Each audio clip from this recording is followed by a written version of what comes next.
Hello, all you wonderful people out there, and in today's video, since there isn't much news on Fallout 76 and everybody's just hopping in playing the beta, we are catching up on some news for Battlefield 5. Now, before we start the video, the beta for Fallout 76 on PS4 starts in a few hours, and I will be live streaming on Twitch at twitch.tv/NATO1414. So, come on by and say hello if you have some time, starting at 7 p.m. Eastern Standard Time. Now, with that being said, in today's video, we are going over the blog post they put on their website, going over what's coming with Battlefield 5 post-launch in the coming months. So let's get into it. Now, they start off recapping what's going to be in the game at launch. For anyone that is unaware, this is what you get with the full game at launch. You get 8 maps, 8 different game modes, 30 primary weapons, 7 sidearms, 9 melee weapons, 16 gadgets, 7 reinforcements that your squad leader calls in, 5 stationary weapons that you can also be towed around with a vehicle, and 24 vehicles. They then show us our first look at the Tides of War, which is taking the place of the Premium Pass and is what's coming post-launch from December to March. Now, all this content is going to be free, so no more Premium Pass for Battlefield is needed and is in a chapter-like form. Now, I'm really happy that they finally got rid of the Premium Pass, because the Premium Pass just kept the community away from each other, and the people that did get the Premium Pass, the servers for those maps were only up for the first week, and then everybody just ditched those maps anyway. So I'm glad to see that they finally got rid of that. Now, in December to January, aka Chapter 1, we have a new war story called The Last Tiger, which will be a German campaign followed by a practice range, vehicle cosmetics, and a new location called Tank Battles Belgium.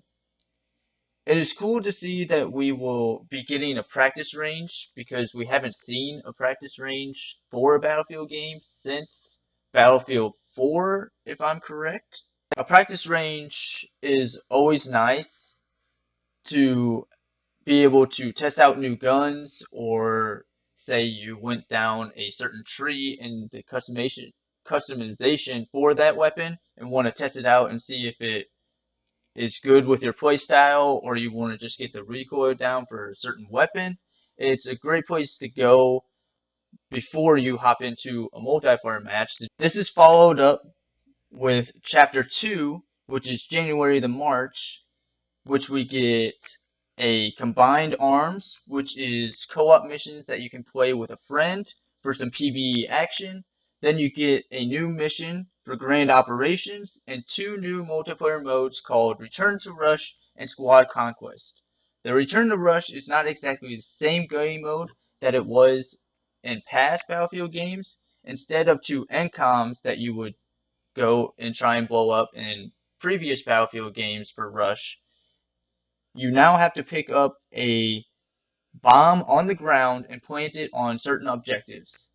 Now, you might be familiar with this, because in Grand Operations, the very first mission that we got to play in the beta, the first thing you had to do once you hopped out of the plane was pick up a bomb and blow up anti-air guns. So I'm assuming it's going to be kind of like that. Squad Conquest is a smaller conquest mode with a player count being very small, and is played more like a domination game mode more than anything. Finally, with Chapter 3 in March to probably May, if I had to guess, May or April, we are finally getting Battlefield's version of a Battle Royale game mode called Firestorm, which is probably what a lot of people will be excited for. Followed by a new location, Battle for Greece, new mission for Combined Arms, and a new multiplayer mode they haven't even named themselves yet. There will be more chapters following this in the later months, but this is all they show us so far. And the rest of the blog post just recaps everything with a little bit more detail, but nothing major really to cover. I will leave a link down below to the blog post if you want to read it for yourself.